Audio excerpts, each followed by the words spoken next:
Եթերում ազատ լուրերի հիմնական թողարկումն է, ձեզ հետ Նանի Ստեփանյանը եւ Արա Աբրահամյանը։ Բարի երեկո, օրվա իրադարձությունները նախամարոտ։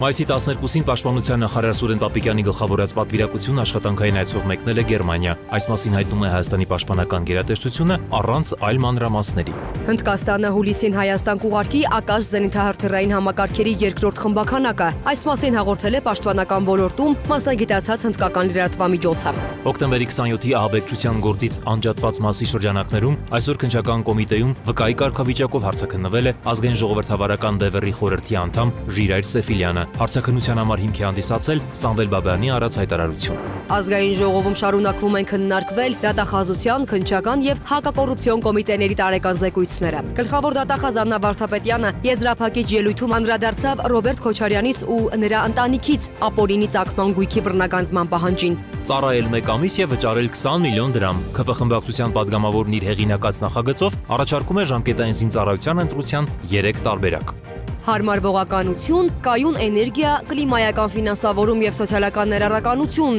Այս հարցերը քննարկելու նպատակով Ճապոնիայի աջակցությամբ Երևանում մեկնարկել է կլիմայի փոփոխության վերաբերյալ 4-րդ համաշխարհային աշխատաժողովը։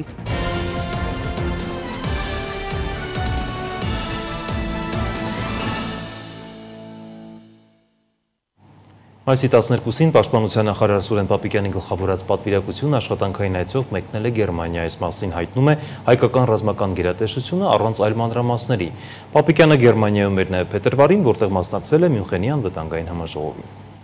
Հնդկաստանը հուլիսին Հայաստան կուղարկի Ակաշ զենիթահրթիռային համակարգերի երկրորդ խմբականակը։ Այս մասին հաղորդել է պաշտպանական ոլորտում մասնագիտացած հնդկական լրատվամիջոցը։ Նշվում է, որ այս գործարքը 2022 թվականին Հայաստանի հետ մոտ 710 միլիոն դոլար արժողությամբ Ակաշ տեսակի 15 համակարգերի գնման վերաբերյալ գործարքի մաս է կազմում։ Ակաշ համակարգի մատակարարումը բարձրացնում է Հայաստանի հոբ կարողությունները տարածաշրջանային սպառնալիքների, հատկապես կործանիչների ու ԱԹՍ-ների դեմ։ Ակաշը երկիր օդ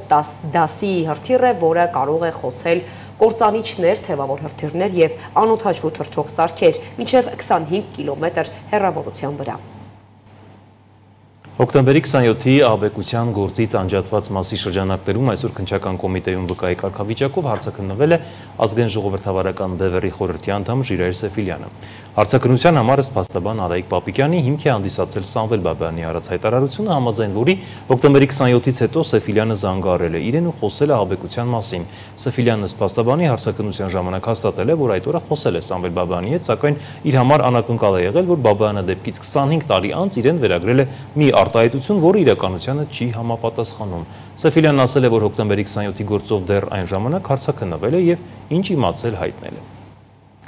Ծառայել 1 ամիս եւ վճարել 20 միլիոն դրամ ՔՊ խմբակցության падգամավորն իր հեղինակած նախագծով առաջարկում է ժամկետային զինծառայության ընտրության 3 տարբերակ։ Փոփոխությունների արդյունքում պետբյուջե մուտքագրվող լրացուցիչ գումարների մի մասը առաջարկվում է ուղղել պարտադիր զինվորական ծառայություն ունեցող անցնող շարքային զինծառայողների դրամական ապահովության բարձրացմանը։ Քաղաքացիական պայմանագիր խմբակցության падգամավոր Հայկ Սարգսյանն առաջարկում է, որպեսզի ազգությամբ հայ, բայց Հայաստանի Հանրապետության քաղաքացի չհանդիսացող արական սեռի անձինք հնարավորություն ունենան մինչև պարտադիր զինվորական ծառայության սահմանային տարիքն անցնելը ստանալ Հայաստանի Հանրապետության քաղաքացիություն, անցնելով կրճատված ժամկետով ծառայություն կամ դրա փոխարեն պետական բյուջե վճարելով օրենքով սահմանված գումար։ Առաջարկն ուղղված է հատկապես Վրաստանի, Միացյալ Նահանգների եւ այլ երկրների հայ համայնքի երիտասարդներին, որոնք ապրելով Հայաստանում մնում են օտարերկրյա քաղաքացիներ եւ չեն ենթարկվում պարտադիր զինվորական ծառայության։ Նրանց մեծ մասը ցանկանում է ստանալ քաղաքացիություն, սակայն քաղաքացիություն ստանում է միայն 27 տարի լրանալուց հետո, որպեսզի ազատվի 2 տարի պարտադիր զինվորական ծառայության պարտավորությունից։ Առաջարկում եմ նրանց տալ հնարավորություն եւ ասել դուք մի սպասեք ձեր 27 տարի լրանալը, դուք այսօր դարձեք Հայաստանի քաղաքացի եւ կունենաք հնարավորություն ծառայել 2 տարվա փոխարեն 1 տարի կամ պետությանը պետական բյուջե վճարել սահմանված գումարը, ինչը մենք կծառայեցնենք բանակի կարիքների համար եւ ունենանք ավել մեկ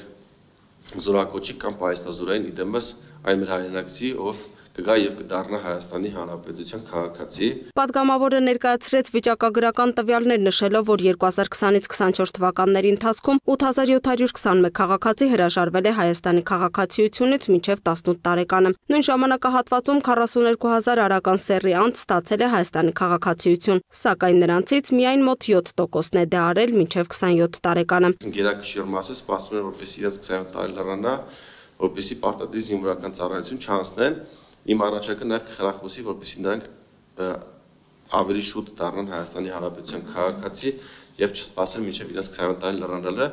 քանի որ հաճախ եթե մենք այդ հնարավորությունը չտանք 27 տարի լրանալուց հետո հնարավոր է այդ ցանկությունը այս քաղաքացիների մոտ, այս անձանց մոտ, ովքեր քաղաքացի չեն, վերանա։ Սարգսյանն առաջարկում է ժամկետային զինծառայության ձևաչափի ընտրության հնարավորություն 18 տարին լրացած քաղաքացիների համար։ Օրենսդրական փաթեթը ներկայացնելիս Հայկ Սարգսյանն առաջարկեց կրճատված ժամկետով ծառայության հնարավորությունը տրամադրել նաև 18 տարին լրացած քաղաքացիներին։ Ներկայում նման տարբերակով կարող են օգտվել միայն 27 տարին լրացած եւ պարտադիր ծառայությունից խուսափած անձինք։ Նրա խոսքով ժամկետային զինծառայողները կարող են ընտրել հետևյալ 3 տարբերակներից որևէ մեկը՝ ծառայել 24 ամիս եւ ստանալ բարձր դրամական ապահովություն պետության կողմից, ծառայել 6 ամիս եւ պետբյուջե վճարել 15 միլիոն դրամ, ծառայել 1 ամիս եւ պետբյուջե վճարել 20 միլիոն դրամ։ Սույն օրենսդրական փոփոխությունների արդյունքում գոյացող լրացուցիչ ֆինանսական միջոցների մի մասը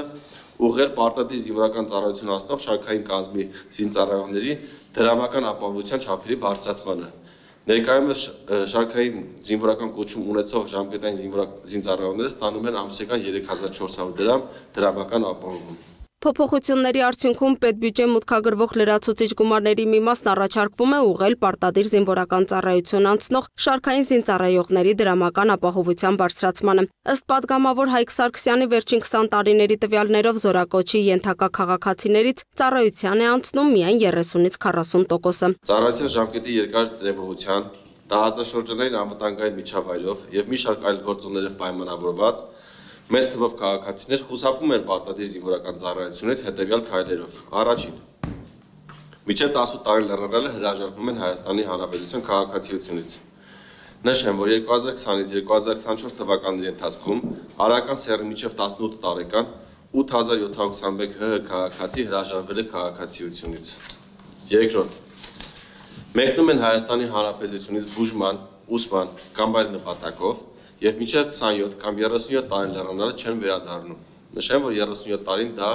դառնության ժամկետն անցնելու տարիքն է։ Նախագծի հեղինակի խոսքով 2010-ից 24 թվականներին քրեական օրենսգրքի 461-րդ հոդվածով զորակոչից խուսափելու դեպքերով հարուցված 2500 գործ կարճվել է հենց վաղեմության հիմքով։ Պարտադիր զինվորական ծառայությունից ազատվողների եւ տարկետում ստացողների ավելի քան 80%-ը համապատասխան տեղեկանքներ են ներկայացրել առողջական խնդիրների հիմքով։ Լուսինե Գրիգորյան, Տիգրան Ղազարյան, Free News, Ազատ լուրեր։ Ազգային ժողովում շարունակվում են քննարկվել դատախազության, քննչական եւ հակակոռուպցիոն կոմիտեների տարեկան զեկույցները։ Հայաստանի Հանրապետության գլխավոր դատախազ Աննա Վարդապետյանը եզրափակիչ ելույթում անդրադարձել է Ռոբերտ Քոչարյանից եւ նրա ընտանիքի ապօրինի ծագման գույքի բռնագանձման պահանջին։ Ազգային ժողովում շարունակվում են քննարկվել դատախազության, քննչական եւ հակակոռուպցիոն կոմիտեների տարեկան զեկույցները։ Հայաստանի գլխավոր դատախազի հաղորդման վերաբերյալ քննարկման ժամանակ քաղաքացիական պայմանագիր խմբակցության քարտուղար Արթուր Հովհաննիսյանը խոսքն ուղղելով խորհրդարանական ընդդիմությանը հարցրեց, թե ինչու են խաբում Լեռնային Ղարաբաղի ժողովրդին եւ սուտ պատրանքներ ներարկում։ Այդ դուք չեք, որ այստեղ միտինգներ եք անում հանրապետության հրապարակում, ամեն ինչ անում եք, որ Լեռնային Ղարաբաղի հայ ժողովուրդը լքի իրենց հայրենի հողը, չպայքարի իրենց իրավունքների համար, գա Հայաստան, ավելի կոնկրետ Հայաստանի Հանրապետության հրապարակ, ավելի կոնկրետ կառավարության դիմացի ձեր միտինգներին։ Դրանից այն կողմել ոչ կարելի է թիրախավորել Լեռնային Ղարաբաղի հայ ժողովրդին։ Այդ մարդկանց չթողեցիք իրանց իրավունքների համար պայքարեն, բերեցիք Հայաստանի Հանրապետություն, հիմա էլ հելել եք իրանց վերադարձի մասին եք խոսում։ Թիրախ դարձնել հայ ժողովրդին, լուծել սեփական, քաղաքական եւ սեփական հարցերը, դա ձեր քաղաքական կոդն է, ասաց Արթուր Հովհաննիսյանը։ Խոսելով ապօրինի ծագում ունեցող գույքի բռնագանձման մասին Արթուր Հովհաննիսյանը վստահեցրեց, թե իրենք չեն գնացել վենդետաների եւ ունեցվածք խլելու ճանապարհով, ինչպես ժամանակին արել են նախկին նախագահները Ռոբերտ Քոչարյանն ու Սերժ Սարգսյանը։ Ըստ նրա, ներկա իշխանությունը ստեղծել է մեխանիզմ, որը չի ճանաչում անուն, ազգանուններ, տարեթվեր, պաշտոններ ու ծանոթներ։ Կենտրոնում, որ կանգնում ես Մայր Հայաստանի կողքին, տեսնում ես վեր է խոյանում Գագիկ Խաչատրյանի շքեղ դղյակը, որը կարծես կոռուպցիա եւ թալանի հուշարձանը լինի Երևանի կենտրոնում։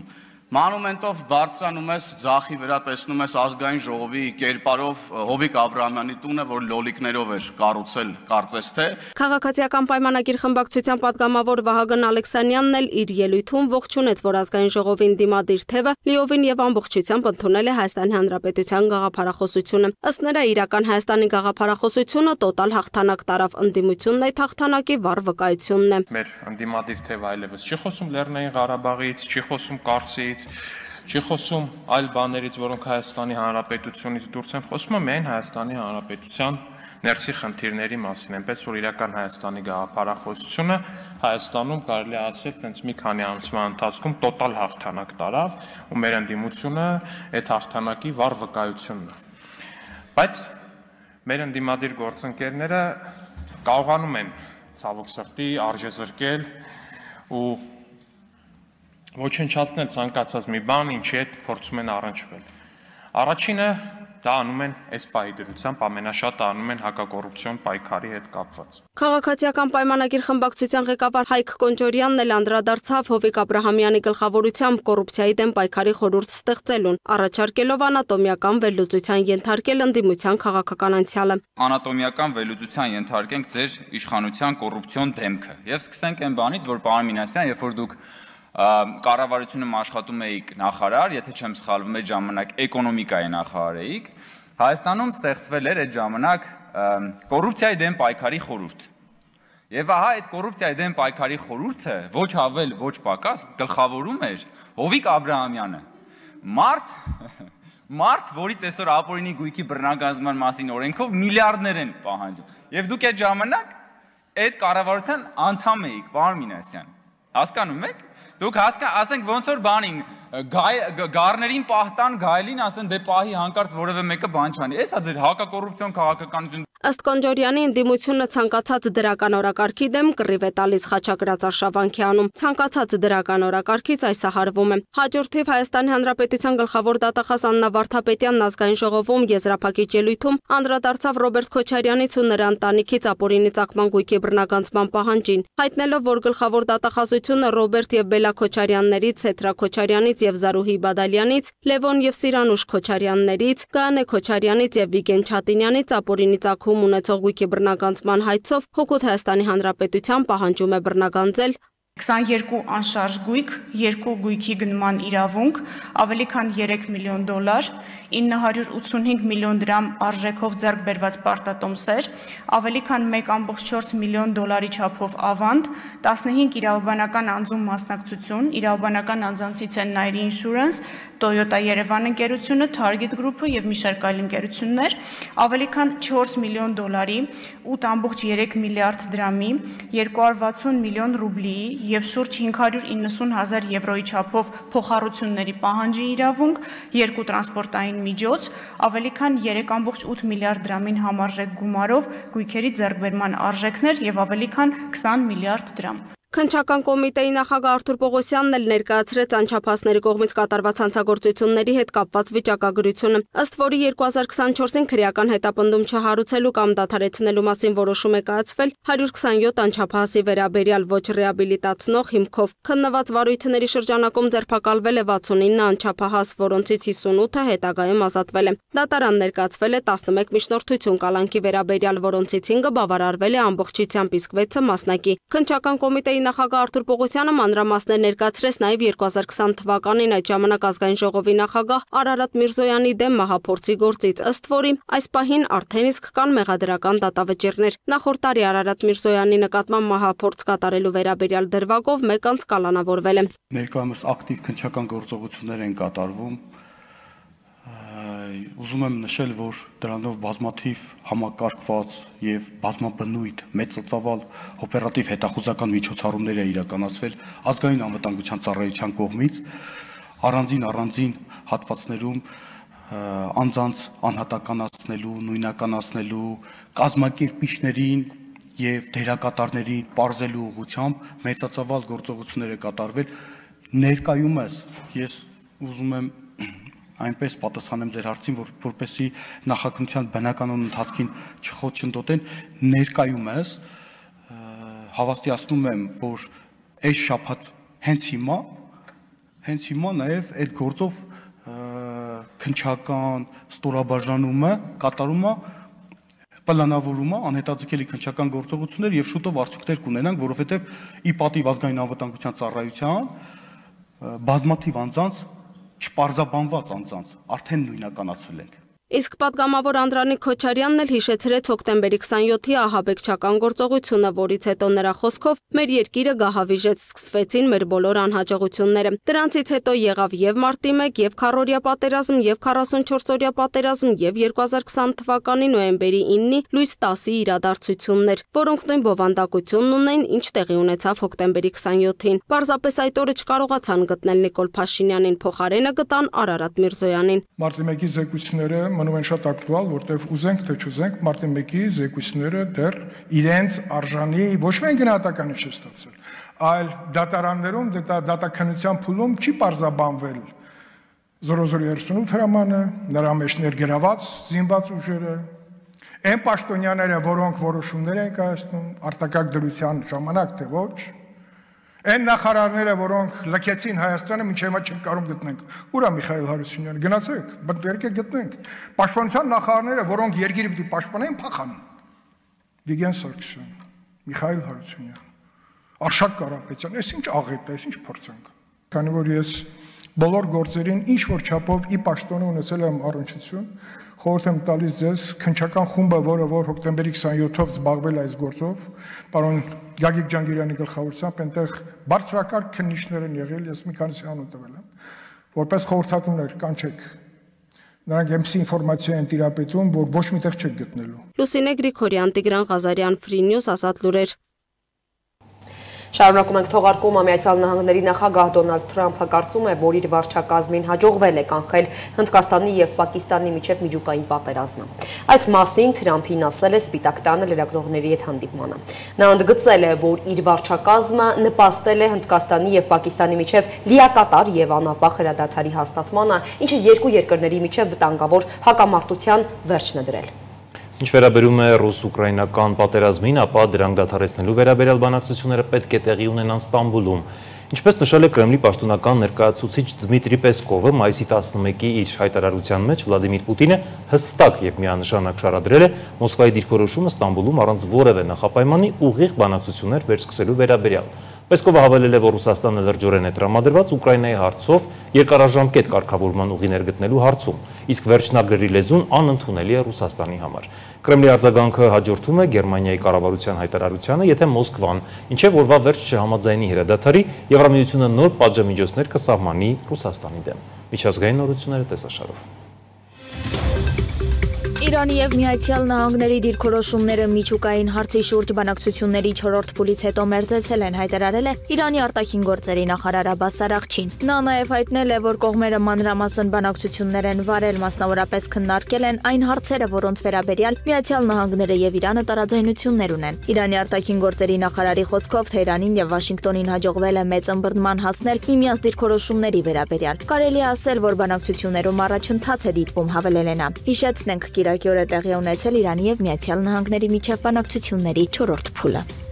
Միացյալ Նահանգների ֆինանսների նախարար Սքոթ Բեսենթը եւ առևտրի ներկայացուցիչ Ջեյմիսոն Գրիրը կիրակի օրը հայտարարել են, որ Չինաստանի հետ համաձայնության են հասել ԱՄՆ առևտրային դեֆիցիտի կրճատման շուրջ նկարագրելով էական առաջընթաց չինացի պաշտոնյաների հետ բանակցություններում, սակայն Ժնևում երկօրյա բանակցությունների ավարտից հետո որևէ մանրամասն չեն հաղորդել։ Բեսենթը լրագրողներին հայտնել է, որ մանրամասները կհայտարարվեն ավելի ուշ եւ որ Միացյալ Նահանգների նախագահ Դոնալդ Թրամփը լիովին տեղյակ է Չինաստանի փոխվարչապետ Հելի Ֆենի եւ Չինաստանի արտաքին երկու փոխնախարարների հետ արդյունավետ բանակցությունների արդյունքներին։ Իր հերթին Գրիրը Ժնևյան հանդիպումների արդյունքները բնութագրել է որպես գործարք, որը կնքել են չինացի գործընկերների հետ։ Ըստ նրանց այն կօգնի կրճատել ապրանքների համաշխարհային առևտրի 1.2 տրիլիոն ԱՄՆ դոլարի դեֆիցիտը։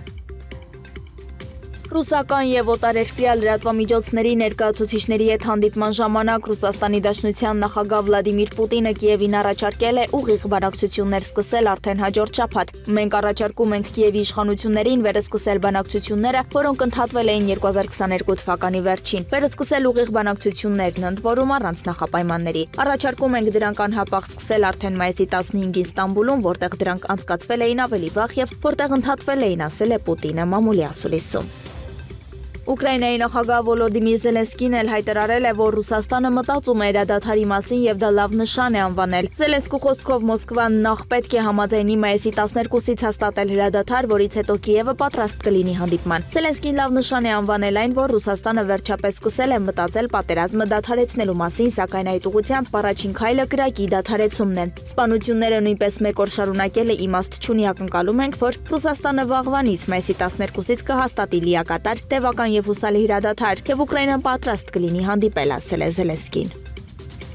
Ուկրաինան պետք է անհապաղ համաձայնի Ռուսաստանի նախագահ Վլադիմիր Պուտինի Թուրքիայում բանակցություններ անցկացնելու առաջարկին, Truth Social սոցիալական ցանցում հայտարարել է Սպիտակ տան ղեկավար Դոնալդ Թրամփը։ Հնդկաստանը Պակիստանի հետ կբանակցի միայն ռազմական մակարդակով, քաղաքական շփումներ չեն լինի։ Մենք սկզբից ի վեր այն կարծիքին ենք եղել, որ Հնդկաստանի եւ Պակիստանի միջև միակ բանակցությունները, որոնք տեղի կունենան, կլինեն ռազմական հրամանատարների միջև եւ անմիջականորեն քաղաքական բանակցություններ չեն լինի, ասել են աղբյուրները։ Նրանք նշել են, որ Հնդկաստանի վարչապետի ազգային անվտանգության հարցերով խորհրդական Աջիդ Դովալի եւ Հնդկաստանի արտաքին գործերի նախարար Սուբրաբանյամ Ջեշանկարի ու նրանց պակիստանցի գործընկերների միջև որևէ շփում չի եղել, բացի այդ պաշտոնական Նյու Դելին կարծում է, որ Քաշմիրի հարցում Իսլամաբադի հետ քննարկելու ոչինչ չկա։ Բացի Պակիստանի կողմից անօրինականորեն օկուպացված տարածքների Հնդկաստանին վերադարձնելուց եւ այս թեմայի շուրջ քննարկումները պետք է անցկացվեն անմիջականորեն։ Հռոմի նորընտիր Պապ Լեո 14-րդը իր առաջին կիրակնօրյա ուղերձում կոչ արել աշխարհի տերություններին դադարեցնել պատերազմները, դիմելով Սուրբ Պետրոսի հրապարակում հավաքված հազարավոր հավատացյալների նորեր առաջ ընտրված հովվապետը կոչ արել իսկական եւ երկարատև խաղաղության հասնել Ուկրաինայում, Գազայում հրադադարի եւ բոլոր իսրայելցի պատանդների ազատարձակման։ Լեո 14-րդը նաեւ ողջունել է Հնդկաստանի եւ Պակիստանի միջև վերջերս կնքված հրադադարը, հավելելով. աղոթում եմ, որ Աստված աշխարհին պարգևի խաղաղության հրաշքը։ Անդրադառնանք այլ թեմաների հարմարվողականություն, կայուն էներգիա, կլիմայական ֆինանսավորում եւ սոցիալական ներառականություն։ Այս հարցերը քննարկելու նպատակով Ճապոնիայի աջակցությամբ Երևանում մեկնարկել է կլիմայի փոփոխության վերաբերյալ 4-րդ համաշխարհային աշխատաժողովը, որին մասնակցում են 8 երկրների ներկայացուցիչներ։ Կլիմայի ոլորտի փորձագետներ եւ կառավարությունների ներկայացուցիչներ Ասիայից, Մերձավոր Արևելքից եւ Արևելյան Եվրոպայից մեկնարկեց Ճապոնիայի աջակցությամբ Եվրոպայում կազմակերպված կլիմայի փոփոխության վերաբերյալ կլիմայական խոստում նախաձեռնությունների փորձի փոխանակման 4-րդ համաշխարհային աշխատաժողովը, որին մասնակցում են 8 երկրների ներկայացուցիչներ։ ՄԱԿ-ի զարգացման ծրագրի հայաստանյան գրասենյակի հովանու ներքո անցկացվող այս հանդիպումը մասնագետներին հնարավորություն կտա կիսվելու փորձով լուծելու ընդհանուր գործառնական մարտահրավերները, կատարելագործելու կլիմայական ծրագրերի իրականացման ռազմավարություններն ու բացահայտելու տեղական կլիմայական գործողությունների եւ ազգային քաղաքականությունների փոխկապակցվածությունը։ Աշխատաժողովը եզակի հարթակ է համատեղ աշխատանքն ու փորձի փոխանակումը խթանելու համար, քանի որ երկրները մեկնարկում են կլիմայական նոր ծրագրեր Ճապոնիայի լրացուցիչ բյուջեի աջակցությամբ։ Հատկապես կարևորում ենք այս տարվա միջոցառումը, քանի որ երկրները նախապատրաստվում են ծրագրի հաջորդ փուլին։ Այսպիսի նախաձեռնությունները կարևոր են նաև ամբողջ աշխարհում ազդեցիկ եւ ներառական կլիմայական գործողությունները առաջ մղելու համար, քանի որ մենք ներկայում տեսնում ենք փոփոխվող կլիմա, դրանով իսկ պայմանավորված բարձրացող ջերմաստիճան, ջրհեղեղներ, երաշտներ, որոնք ոչնչացնում են բնական միջավայրն ու կործանում մարդկանց կյանքը։ Ուզում եմ շնորհակալություն հայտնել Հայաստանին միավորված ազգերի կազմակերպության զարգացման ծրագրի իրականացմանը նպաստելու կլիմայի փոփոխության դեմ պայքարին միանալու համար։ Մինչև օրս Ճապոնիայի աջակցությունը ՄԱԶԾ կլիմայական խոստում ծրագրի միջոցով միլիոնավոր մարդկանց հնարավորություն է տվել օգտվելու մաքուր էներգիայից եւ կլիմայական կայուն կենսամիջոցներից։ Ճապոնիայի պատրաստակամությունն ավելին է, քան ֆինանսական աջակցությունը։ Այն արտացոլում է գործընկերությունների եւ ներառական կլիմայի առաջընթացի հանդեպ խորին հավատը, նշեց Հայաստանում Ճապոնիայի արտակարգ եւ լիազոր դեսպան Աոկի Յուտական։ Ինձ համար իսկապես պատիվ է ներկա գտնվել Երևանում անցկացվող այս համաժողովին։ Հուսամ, որ այս ծրագիրը նշանակալի ազդեցություն կունենա Հայաստանի համար, հատկապես էներգետիկ կայունության, ոռոգման համակարգերի տեխնոլոգիաների նորարարացման ոլորտում։ Մեր համատեղ ծրագրերը կուժեղացնեն կլիմայական դիմադրությունը։ Այս աշխատաժողովը պարզապես փորձի փոխանակման հարթակ չէ, այն համատեղ քննարկումների, գաղափարների գեներացման եւ նպատակների ներդաշնակեցման հնարավորություն է, որը մեզ միավորում է որպես երկրներ ու հաստատություններ, որոնք ունակ են գրանցել բազում էֆեկտներ, նաև գործակցել զարգացող երկրների ընդհանուր օրակարգերի համատեքստում, նշեց Հայաստանի տարածքային կառավարման եւ ենթակառուցվածքների նախարարի տեղակալ Վարդան Կոստանյանը։ Այս գործընկերությունը կարևոր դեր ունի մեր երկրի ենթակառուցվածքային եւ կլիմայական կայուն զարգացման գործում։ Այս պահին սերտորեն համագործակցում ենք ՄԱԿ-ի զարգացման ծրագրի կողմից Ճապոնիայի կառավարության աջակցությամբ վերջերս մեկնարկված Հայաստանի ջրամբարների կառավարման կարողությունների բարելավում կլիմայական ռիսկերի նկատմամբ դիմակայունության համար ծրագրի շրջանակներում։ Ծրագիրը կենտրոնանում է մեր երկրի համար կենսական նշանակություն ունեցող միևնույն ժամանակ զգայուն ենթակառուցվածքների վրա եւ լիովին համահունչ է մեր առաջնահերթություններին եւ կլիմայական հարմարողականության օրակարգին։ Ծրագիրը նպատակ ունի վերազինել եւ արդիականացնել ջրամբարների կառավարման կարողությունները, ընդգրկելով հիդրոլոգիական մոնիտորինգի, ամբարտակների անվտանգության, վաղ նախազգուշացման համակարգերի,